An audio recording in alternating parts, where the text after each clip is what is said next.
You're listening to the Cyberwire Network, powered by N2K.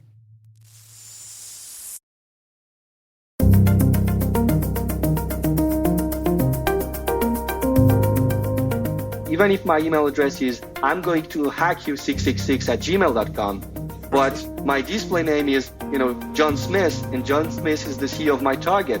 What my target will see is John Smith. Hello, everyone, and welcome to the CyberWire's Hacking Humans podcast, where each week we look behind the social engineering scams, phishing schemes, and criminal exploits that are making headlines and taking a heavy toll on organizations around the world. I'm Dave Bittner from the CyberWire, and joining me is Joe Carrigan from the Johns Hopkins University Information Security Institute. Hello, Joe. Hi, Dave. Got some good stories to share this week. And later in the show, Romain Bassett. He's Director of Customer Service at Vade, and he's talking about initial contact spear phishing. The start of the year is a great time to take that next step in your education, career, and beyond. Rely on N2K certification prep to provide the tools to help boost knowledge, skills, and confidence to get you there. And now, for a limited time, all N2K certification practice tests are 40% off. Visit n2k.com/certify and use promo code N2KVDAY. That's N2KVDAY to save 40% on your purchase. That's n2k.com/certify with promo code N2KVDAY. Offer ends Monday, February 19th. Happy learning. All right, Joe, before we jump into our stories this week, I understand we have a little bit of follow-up. Dave, I have opened a can of worms I truly regret opening. Uh-oh. And that is the question of, is it Dave and Joe or Joe and Dave? And we decided it was going to be... I have my opinion. Of course. And last week we agreed Dave and Joe. But Will wrote in on this topic and said it's tic-tac-toe for a reason and not toe-tic-tac. It's the A then the O. And he gives a couple of other examples of these vowel repetitions. And it's called, it's actually... Will points to this, what he calls a fairly horrible Wikipedia page, and it's called ablaut reduplication. Oh, ablaut. Okay. Ablaut. Ablaut. A-B-L-A-U-T. Yeah. Reduplication. Now, I found a great article on it on aceseditors.org, and examples of it are like wish-wash, dilly-dally, flim-flam. You see it in a lot of marketing, like Kit Kat. Okay. Sure. Yeah. TikTok. It's the same sound, but the vowels change, right? And it sticks with people. But his point is that it's easier to say the O vowel last, right? And you usually see that like in TikTok. The folks at Kodak would disagree, but other than that... Well, Kodak, wasn't Kodak a name? I think Kodak was I think Kodak was the name of, it was the sound of the lens clicking. Kodak was, I think, legend has, I've certainly read a legend that that's where the name came from, but I'm not sure. Not sure. That might be apocryphal, as they say. Could be, yeah. So anyway, the issue is now settled. It is Dave and Joe. So thank you, everybody, for writing in. So now we have scientific evidence. Right. We can sleep well at night. Yes. I was sleeping just fine until I opened this can of worms. I see. Okay. Realized what I had done. Very good. Well, thank you, Will, for writing in and settling that once and for all. All right, well, let's jump into some stories here, Joe. Why don't you kick things off for us? Dave, first I want to start off with some good news. This comes from Trish Hartman at Channel 6 Action News, WPVI. Okay. And she says that Kate McClure, remember who Kate McClure is? Remind me. Okay, so a couple of years ago there was related to Troy McClure? No. Okay. Only if only. Hi, I'm Troy McClure. What a great character that was. Yes, he was. I really miss Phil Hartman. The late Phil Hartman, yeah. Yeah.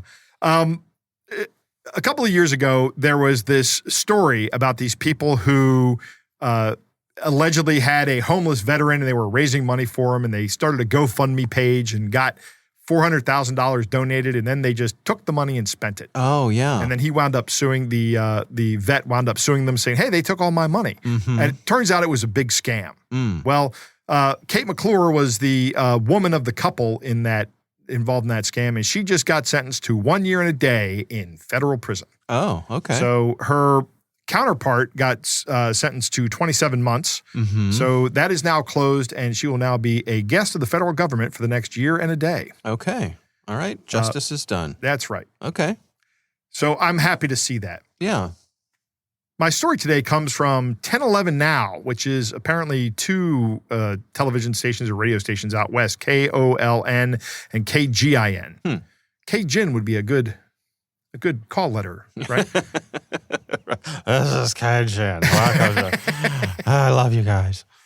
But they're out there in Nebraska, and this is a very unfortunate story about a woman in Lincoln, Nebraska, who was scammed out of close to $150,000. Wow.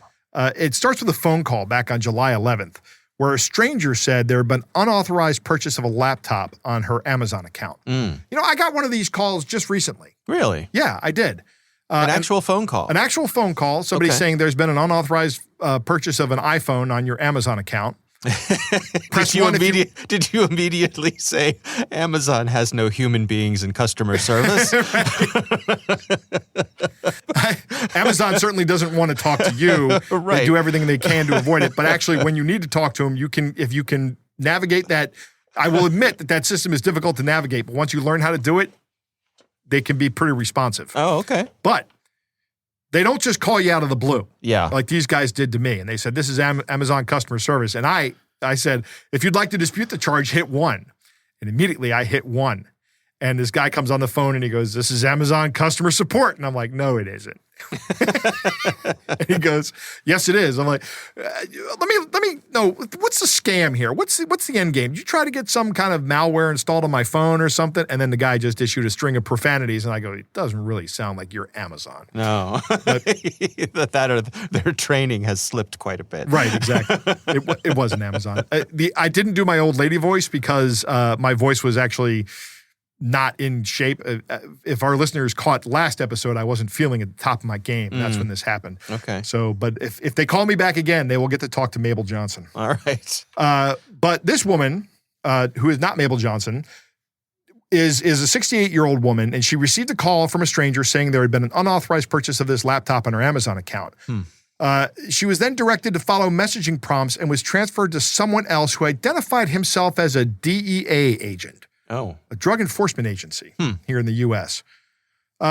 She was told by this person that several credit cards and bank accounts had been opened up in her name across several states. She was then told to withdraw as much money as she could from her bank, which would be placed into a different account to verify that it wasn't laundered. And according to police, she deposited $25,000 in this other account, which was, of course, in the bad guy's controls. Right. So that money was essentially transferred out of that bank. Wow. Lincoln Police Department said that the next day she was contacted by a DEA agent, the same DEA agent again, who told her that she needs to withdraw more money. And then she put another $5,000 out. She was directed to place the money in bags outside of her home, and an agent would be by to pick them up. Wow. And then allegedly provide her with a cashier's check, right? But that didn't happen. The money was just picked up and you know, leave the money outside the door, we'll come pick it up. The next day, she gets contacted again and is instructed to purchase $120,000 in gold. Physical gold. Wow. And is instructed 2 days later to put that outside of her door and an agent would come by and pick it up. I don't, where does one go to buy gold? I don't know. I don't know either. That's an excellent question. I guess it's if you're a gold buyer, you just go down to Gold R Us and you buy a brick of gold. But that's just not something I've ever. I mean, I suppose anywhere anyone who deals in precious coins and gems and things like that, I suspect you can just buy a block of gold. But I have to admit, I've never really thought about it. I know you can buy little ounces of gold. Yeah, but I don't know where you go to buy those. Yeah, I've seen them. You get the little. Yeah. It's like it's a stamped, has a stamp on it and everything. Yeah. And I've never bought them because I don't know how to tell if it's gold without pulling the old Archimedes thing out. But I bet the scammers told her where she could where she could go. You know to what? buy You're probably 100% correct. The gold. They also told her leave that outside your door. Someone will be by to pick it up, and someone came by and picked it up. Wow. Then that's when she got suspicious and called police. Unfortunately, she's now out $150,000. But Dave, this is not an international scam. This is a local scam. Somebody nearby has that gold and has that cash. The cash has probably been moved already. But the gold, that's going to be a little bit harder to sell, or maybe, I don't know. What does $120,000 in gold look like? It's not a lot of gold, right? I don't know. What's the price of gold right now? Why don't we do this? I'll Google that.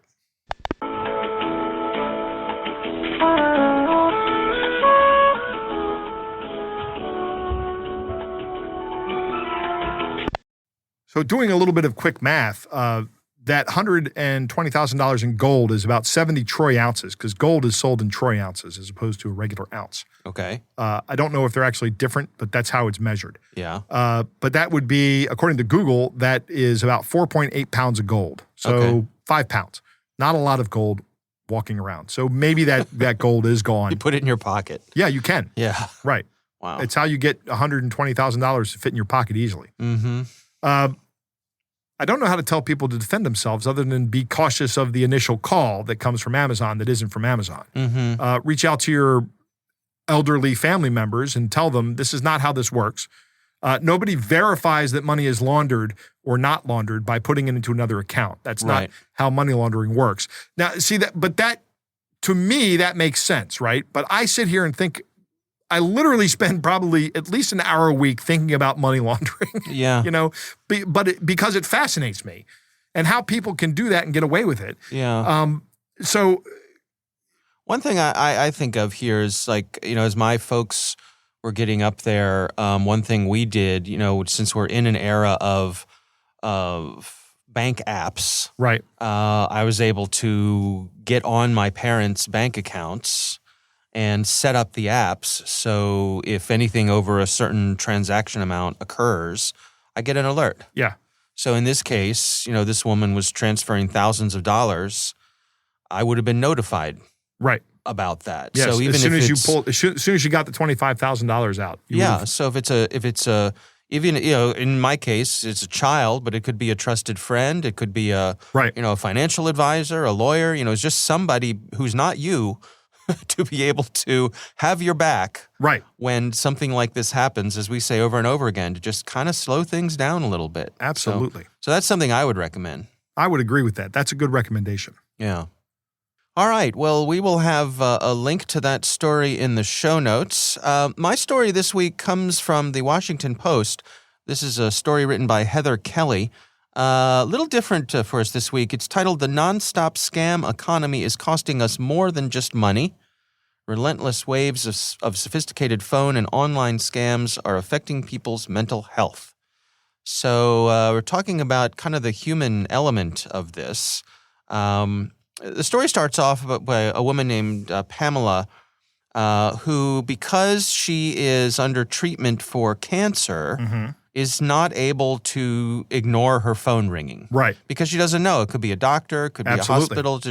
So she has to answer the phone. Yeah, cancer treatment is a daily ordeal. Yeah. You have to be there every day for something, particularly if you're going through radiation. Chemotherapy, not so much, but radiation, you got to be there every day at a specific time. Yeah. And if something's going to change, you need to answer your phone. So she's getting about 20 spam phone calls a day on her mobile phone. And of she course, has to answer every single one of them. Right. And to add insult to injury, the calls seem to be specific. She says she's gotten calls about funeral insurance. So really? Yeah. So it could be random, but it could also be that her name's on a list. Right. So this is someone who has a medical issue or something, which is just ghoulish. I agree. It's sick. Yeah. Yeah. So the story goes on, talks about how the Federal Trade Commission says that consumers reported about $5.8 billion in fraud to them, which was a 70% increase over the previous year. Wow. They checked in with the folks who make the RoboKiller app, which is a call that screens phone calls on your phone, or an app that screens phone calls. Yep. Unofficial endorsement. I actually use that app, and works. It works. It works for me. It cuts down on a lot of scam calls that I get. That's pretty good. But the RoboKiller folks say that the average smartphone owner will get an estimated 42 spam texts and 28 spam calls per month. So back in 2019, the large phone carriers, they all agreed to start using this technology called STIR/SHAKEN, which I'm sure is an acronym for something. Yes, from the Department of Acronyms. Yes, No doubt. and that is supposed to cut down on robocalls and spoof numbers. Right. But the smaller carriers haven't had to The big carriers abide are by not it. really the problem here. Well, so the bad actors just switch to the small carriers. Right. And we've had stories on here in the past about not just small carriers, but phone. I don't know if they're carriers, but they're like voice over IP providers. Yeah. They have a name. I can't remember what the name is, but they let anybody have a local number anywhere. Right. And that's where these guys come from. Yep. So the smaller carriers are supposed to be on board with STIR/SHAKEN throughout this year. So hopefully, that'll provide some relief. This article points out that the Federal Trade Commission has proposed some rules to address robotechs, but it's still making its way through the system. Yeah. Government regulation is slow to react, and the bad guys are quick to react. It's going to be a constant problem like that. Yeah. I can't help but think that there's some kind of technological solution here. Yeah. That phones are like email in that they're both awful, right? If anybody has your email address or your phone number, they can touch your inbox or your phone, right? Mm-hmm. They can maybe you have all kinds of filters that stop that from happening, but without those filters, they just have access to you. Yeah. And that, I don't know. There's got to be a way like where we can do some kind of, everybody has to have a public key and a private key. Mm-hmm. And I have to have your public key in my phone before I can get a phone call from you. Well, for example, on my phone, and as you and I have talked about, I'm on Planet iPhone. Right. So on my iPhone, a couple things that I've done, I only take calls from people who are in my address book. Right. Yep. So in order for my phone to ring or to alert me, you have to already be in my address book. So that's step one. That's good step and that one. helps a lot. And then step two is, like I said, I have this RoboKiller app installed. And the way that works is when a call comes in, it checks the number against its own database. Right.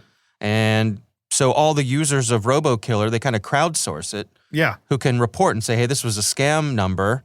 And so it quickly gets in their database, and I don't even see that. It doesn't even come through. Actually, Android has that feature built into it. Is that right? Yeah. So I get a lot of scam likely calls, and I get a lot of scam calls that don't even ring my phone. Yeah. I see a little thing come up that says, hey, someone's calling, we're checking it. And then it just call ended. Is what I get.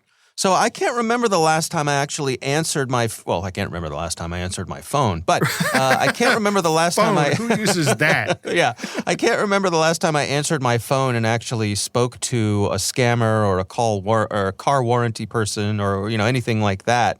The flip side to that is there are calls that I've received that go right to my voicemail, and it is probably someone I would have wanted to talk to, but the voicemail comes through, I see who it is, I call them back. Right. So I don't consider that to be a huge if you want to talk to them burden. again, you put them in your address book. Exactly. Your contacts. And then they move to the head of the line. Right. So I think we have some tools at our disposal. Certainly the technology providers know this is a problem.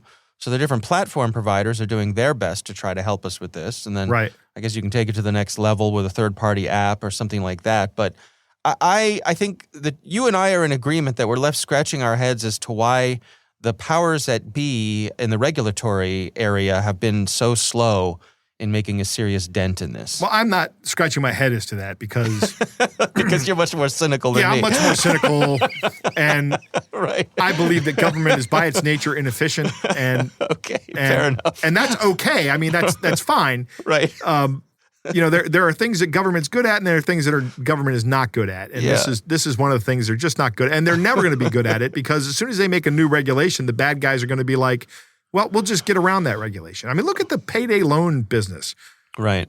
State governments all around the country have been trying to regulate those guys out of business. Mm-hmm. And every time they change the regulation, these guys just adapt. Yeah. And they come up with the same issue or the same product again that just meets the new regulatory requirement. Mm-hmm. So it's a very common. I don't know. It's a common problem. Yeah. I think there has to be a technical solution to this problem. I don't think a regulatory solution is ever going to catch up to what I'm pessimistic about the ability of a regulatory solution to catch up, unless the government does something it's actually very good at and starts punishing people, right? Starts putting people in prison for calling them, starts getting people extradited to the United States where they can face time in prison, in the United States prison for, and they can't get out of it. That would put a stop to it. But I don't know that I want to do that to people. Yeah. You know? It's complicated, Joe. It's not. This is like almost every issue out there, Dave. This is a complicated and nuanced issue. Okay. Well, I will have a link to this story in the show notes. Again, this is from the Washington Post, written by Heather Kelly. We'll have a link to all of our stories in the show notes. We would love to hear from you. If you have something you'd like us to consider for the show, you can send it to us. It's hackinghumans@thecyberwire.com. All right, Joe, it's time to move on to our catch of the day.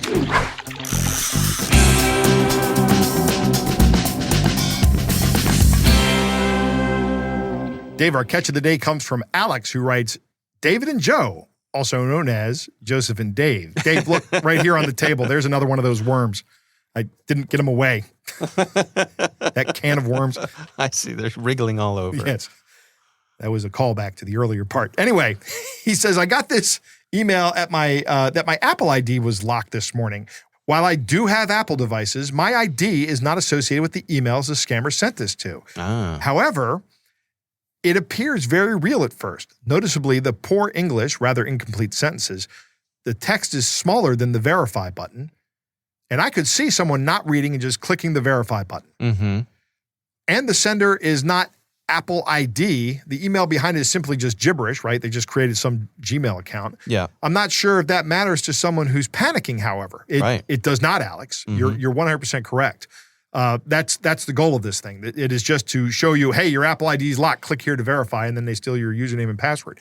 But go ahead, Dave, and why don't you read this this email here that Alex received? Sure. It says, your Apple ID has been locked on Saturday, July 2nd, 2022 for security reasons because of too many failed login attempts. You cannot access your account on any Apple services. Verification is required before 24 hours to get re-access your account. The purpose of this email is to ensure that we update you when important actions are taken. The security of your account is important to us. If you don't recognize this activity... What? If I don't recognize this activity, what? That's it. Tell me, what's going to happen, Joe? I better click that button. That might actually be part of the tactic here. Right? It might actually be part of the, your mind starts filling in the blanks here. Could be. Alex was kind enough to send along the email the email address that came with it. He had to go to a different page of the email interface to look at this. Right. Because he's looking at this on a cell phone. Yeah. A mobile device. Yeah.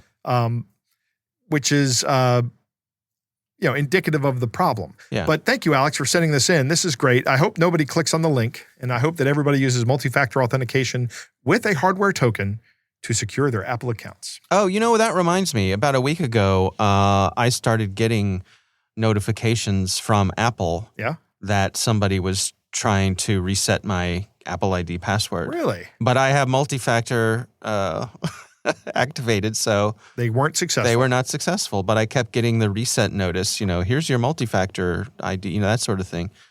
So I just ignored it and they moved on.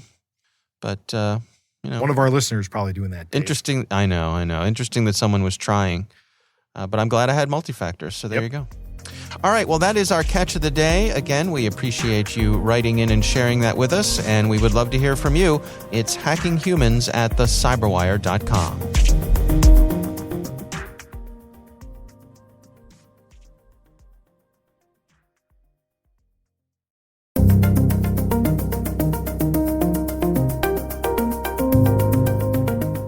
All right, Joe, I recently had the pleasure of speaking with Romain Bassett. He is Director of Customer Service at Vade, and we are talking about spear phishing, specifically initial contact spear phishing. Here's my conversation with Romain Bassett. So spear phishing, initially, what it meant was a narrow attack, hence the name, right? Because you have phishing, which is sending an email, malicious email to a lot of different people, trying to trick them, and spear phishing, we're just targeting one or fewer people. I would think that the definition rather has evolved. And now what most of the people mean by spear phishing is really user impersonation. And this is really what it is about. So someone pretending to be your CEO, your CFO, someone from a supplier, someone from a customer whom you know, coworker, that is spear phishing right now. Initial contact spear phishing is a subcategory, and it's a trend that we've seen in the past, I would say, 2 to 3 years, emerging and now really being very much visible. And initial contact means that when one receives a spear phishing attempt, it's not directly asking for a wire transfer or confidential information. It is rather, establishing a relationship. Hey, I'm stuck in meeting all days. Would you be able to help me? I can only take emails, not calls. That's kind of initial contact. So you don't have the request immediately from the hacker, from the scammer, but you get someone who's trying to establish a relationship with their target. That's what it means. Now, there's a technical aspect to this as well, right? I mean, if I reply to an email that's come to me, that kicks some things into action behind the scenes, yes? I'm sorry, what do you mean? Well, in terms of my email system, perhaps thinking that now this sender is legit. Oh, yeah, absolutely. Yeah. Let's get back to that. Yes, absolutely. Some systems will think that because the target, the recipient has replied, then it has to be a legitimate sender. So for the hackers, two birds, one stone, because in the one way he or she is establishing their relationship, and also he or she gets, the stamp of approval from whatever email security system might be in placing. All right, the recipient replied, it might be someone they know. It's good. Can you walk us through what a typical one of these engagements might look like? I'm here looking at my email, going through, checking my email, and something comes in. What would it look like? Yeah, it's generally, it's generally coming from allegedly an executive from the organization you're working with. So the CEO, the CFO, top manager. That's one common, property of those attacks. And second, it's like a 2-sentence email, which also is important for a lot of reasons. But it's like, hey, John, this is Amy. I'm stuck in meeting all days, or hey, I'm really busy. We need your help. Are you available? So it's 1 or 2 sentences. One is saying, they can't take calls. They're busy. And the other one, or the other part of the one sentence is asking for it. But it's really, really short, which is interesting also from a technical perspective, because any security solution, they won't have to analyze links, attachments, a lengthy text, or many emails, because there will be just one. So it's harder for any security solution of any kind to say, all right, that's a spear phishing attempt. So I'm busy at work, and this comes in, and of course I want to be helpful. I want to help, the powers that be at my company. So I reply and I say, sure, how can I help? What happens next? Yeah, that's generally when the target gets the actual request, which, also has evolved over time. Back in the days, it was all about wire transfer. So, assume that you are my target, you reply to me, my follow-up email to you could have been 3, 4, 5 years ago. Hey, we have this confidential deal. No one knows about it. Please, get this amount of money wired to this account. And here's the routing number. Here's the account number. I trust you not to mention that to anybody. It's a highly confidential, deal or merger or acquisition. That's what, what could see a few years back. And now it's generally around gift cards. Hey, I want to reward our sales team, or I want to, reward Sam from accounting, outstanding work. Can you please purchase, 3, 5, 10 Amazon gift cards, Apple gift cards, and send over to me the codes behind them? Thank you. That's the typical, and then you get much more advanced scam if it's something that has been, thought of and built, and the company's been targeted. Then they can ask for very specific, not necessarily, financial gains, but confidential information. How about that document, the RFP or the contract with, customer ABC, or, the patent proposal that we have? Could you please forward that to me? I'm with our lawyer, and he or she needs to review it, and that kind of thing. Well, where do we stand in terms of the prevalence of this sort of thing? Is it growing? Yeah, that it's really interesting. It's growing in two ways. And, you could even, let's actually take a step back. It's really interesting as a question because 5 years ago, when one would think about phishing, so let's call phishing what, we would consider brand impersonation. So Netflix, BOA, PayPal. 5 years ago, the entire organization would receive a phishing email. And, only a handful of employees would receive a spear phishing attempt. And it's like there's some sort of, not necessarily, shift, but trends going in the opposite direction. When right now, phishing attempts, only a handful of employees will receive that, M365, your account has been locked phishing attempt. Whereas we're seeing more and more employees receiving the same spear phishing attempt. So not only we're seeing more attempts, but also we're seeing more people being targeted by the same attempts, quite the opposite of what we would see with phishing, for instance. So in terms of how the bad guys are able to put these sorts of things in place, I mean, we hear a lot about, things being offered as a service, right? Can they go in and purchase a turnkey way to send these out into the world? To be honest, I've yet to see like a spear phishing, SaaS-based service. It is for sure that, one can use SaaS, for ransomware, DDoS, to purchase phishing kits as well. That is entirely, doable today. Spear phishing, I don't think I've seen it or we've seen it already at Vade. But on the other side, it's rather, easy to do because if you think about it, you can use a Gmail address, right? And anybody can, simply register a Gmail address. You absolutely don't care about that email address because what appears on our cell phone or in Outlook is what we call the display name. It's not the full email address. So effectively, even if my email address is I'm going to hack you 666 at gmail.com, but my display name is, John Smith, and John Smith is the CEO of my target, what my target will see is John Smith. If they look into, the small details, eventually they might see it's coming from a bogus Gmail address, but they won't do that because we're receiving so many emails, and it's an important message. We're going to focus on the content, not on the address. Well, let's talk about some of the ways that people can protect themselves against this. I mean, I suspect this is probably a multi-tier thing. Are there technical solutions? Is training a part of this? Yes, absolutely.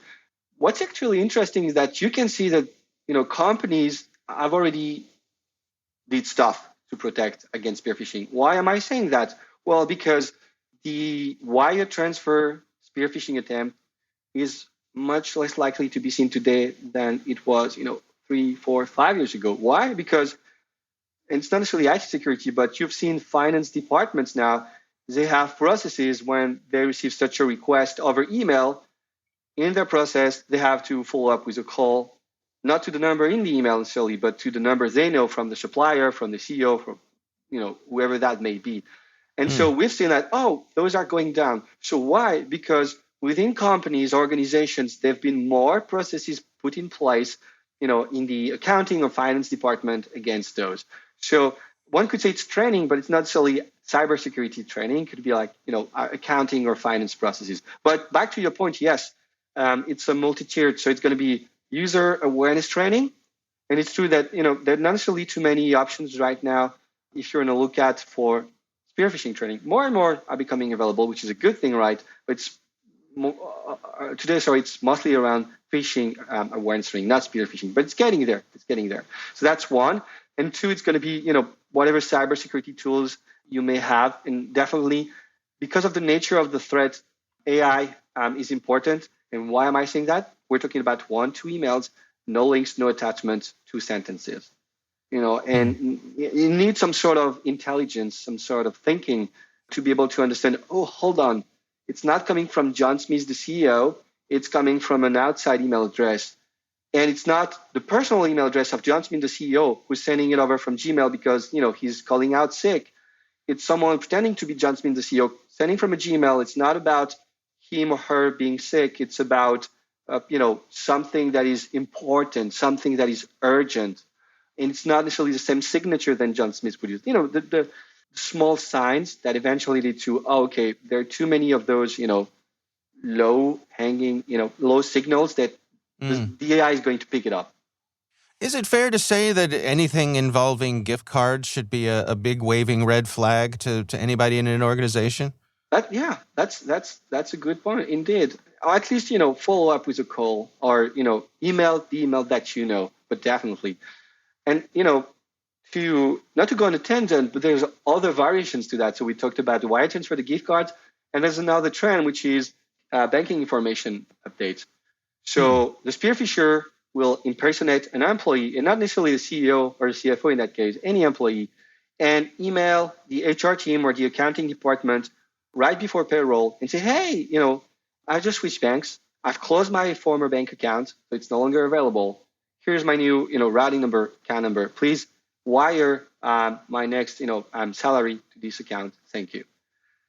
And it's really tough because no gift card, no wire transfer, and so that's another trend. And that's where you see also that hackers, they're more and more creative. They always find a new trick, right? Yeah, absolutely. So what are the take-homes for you? I mean, what do you want people to take away from this information that you put out there? Yeah. In general, always lean on the cautious side of things and, better think than rush. So that's one. Do not reply immediately. Do not take action immediately. Especially in today's world where everyone's working from home. Like, you can ask your colleague who is right there, hey, can you look at that email? It seems strange. You're by yourself, in your kitchen. So take some time. That's one. Two, put in place processes, and we've seen a million of examples where actual processes in the accounting, team or finance team saved from a disaster, because those guys, they had put in place, follow-up calls or specific criteria for, emails requesting wire transfer, requesting banking information update, and the spearfishers were not aware of those, and their request, would fall short, thanks to the processes in those departments. So it's not necessarily close to cybersecurity, right? But it leads to a better cybersecurity. And then train your employees, train people you work with, and I guess, put in place solutions, of course. And the last one would be, be on the lookout, because what I'm telling you today, maybe in a year will be completely irrelevant, because those guys will have come up with more advanced or more creative ways to get to your employees and to get them to reply.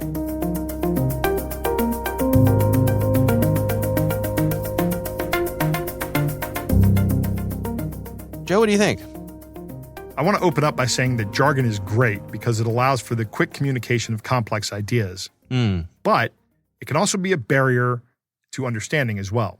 So let's refresh some terms for our newer listeners who may not be familiar, because we do run a show here that is not really technical. Yeah. Right? So some listeners may not have a technical background. Right. Phishing, as Romain said, was just a broad casting of nets out. You can think of it like fishing with a net. You're just throwing a one email out to hundreds, thousands, millions of people. Yeah. And then there's a derivative of that called smishing, which is doing the same thing but with a text message. Right. And the smishing comes from the SMS. Yeah. I'm not a big fan of that. I still think it's kind of the same thing, phishing. And then there is spear phishing, which is where you're targeting the individual user and you're crafting a message just for one person. And it's a great analogy because you are actually thinking about it differently, right? You're rather than throwing your net out and seeing what you get, you're going after one thing in particular. Sometimes you'll hear this referred to as whaling as well. And the distinction there is that when you're whaling, you're actually looking for a bigger fish, even though whales are technically mammals, not actually fish. Okay, fair enough. So there's the background. Yeah. I like one of the things he says, starts off is, impersonation is a tactic that's frequently used in these spear phishing attacks. It's also frequently used in broad phishing attacks. It's the initial contact that's used in an attempt to build this rapport. And it usually comes from some bigwig, and it's short, right? Hey, are you available right now?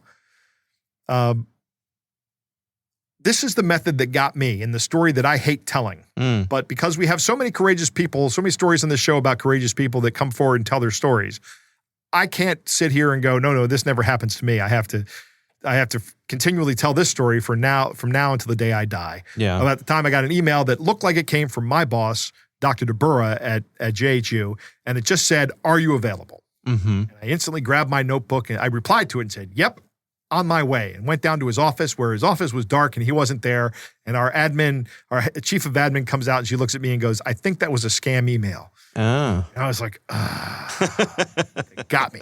Right. They got me, Dave. Yeah. I like to think that had that gone on, I would have realized it was a scam because it was probably, we were getting hit with a lot of gift card scams at that point in time. Mm-hmm. So I probably would have gone, oh, this is a scam. I hope that's what would have happened. Yeah. But I don't really know, Yeah. right? Because I didn't go through with it any Right. further. And once it was reported, our email team blocked the email and they couldn't send messages anymore. Romain talks about the confidential deal. Mm-hmm. This is a technique that is common in a lot of social engineering attacks called isolation. What they're trying to do is get you to not tell anybody about it. One of the best defenses against this kind of attack is good policy and training on that policy. Yeah. Your technology is not going to do a lot of good once somebody is in direct communication with your employees. Mm-hmm. Your employees had better know what the policy is and be trained in acting on it and know we don't do confidential deals, or if you do confidential deals, you still have to talk to somebody else about it, right? There's no such thing as a confidential deal that only the CEO and you know about. Right. Right. That's never going to happen. I'm glad to see or hear Romain say that there have been some policy updates that have stopped this kind of attack from happening because companies have lost huge amounts of money from this. Business email compromise. If someone gets into an email account that is owned by somebody at a bigwig at the company, which is one of the biggest targets of these kind of attacks, and they start sending emails from that person's actual email account, those losses can be in the millions. I mean, they can be huge. So companies are adapting to that, and they are they're putting policies in place that prevent that. And Romain says that they're going down. Yeah. I would like to see that in the crime statistics. I would like to see the next crime report. I hope that he's right there. Yeah. Once again, in the interview here, we hear about the same thing we heard about in the catch of the day. I love it when these things kind of serendipitously weave together, right? Let's talk about mobile devices and the limited real estate. You don't see the name, the email address of the email you get on your phone. Just like Alex's email, it said it came from Apple ID, but he had to click through it to show you the gibberish email that was coming from some third-party mail provider, some web-based mail provider. If you don't click through and look at that, if you don't take that active step to do that, you'll never see the email. Right. You'll never see the email address because the real estate on the phone is so limited as compared to our computer monitors. How big is that monitor you're looking at, Dave? It's enormous. Oh, it's probably, I don't know, 80, 90 inches, something like that. Glorious. It's big. Yeah. Right. Yeah. It's round too. It wraps around. Yeah, I got, there was a local IMAX screen that was shutting down, so I went and I got a good deal. Yes. And installed it here in the office. But it is very hot in this room, though. It is, well, what are you going to do? 4K projection generates some heat. Yes, it does. But I like it. Romain's final point is very important. These bad guys are going to adapt. He says that everything I'm telling you now is probably not going to be valid in a year. I don't know that that's 100% true. A lot of the general underlying principles are going to be the same, but he's 100% correct. The tactics are going to change. They're not going to be the same next year. Yeah. It's going to be some other lure, some other hook. It's going to be something different. And what it is, I'm not exactly sure, but it's going to be along the same lines of, hey, I'm the boss. You got to help me out. Yeah, and I guess the hope is that as we chip away at their opportunities, that will there come a time when they decide to move on to something else, and I don't know what that something else will be. Well, they will probably never stop conducting themselves as criminals. No. There will probably always be a criminal element out there. Right. And there are places where the money is. Right. So they're going to target those places. That's right. But who is the bank robber that said, why do you rob banks? That's where the money is. Yeah. I want to say Dillinger, but I don't think that was right. I don't remember. Yeah. But yeah, exactly.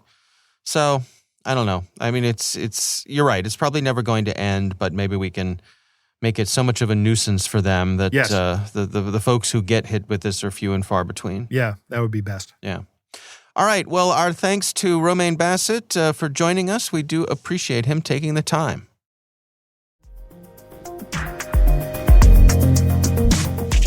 That is our show. We want to thank all of you for listening. We want to thank the Johns Hopkins University Information Security Institute for their participation. You can learn more at isi.jhu.edu. The Hacking Humans podcast is proudly produced in Maryland at the startup studios of Data Tribe, where they're co-building the next generation of cybersecurity teams and technologies. Our senior producer is Jennifer Iben. Our executive editor is Peter Kilpe. I'm Dave Bittner. And I'm Joe Kerrigan. Thanks for listening.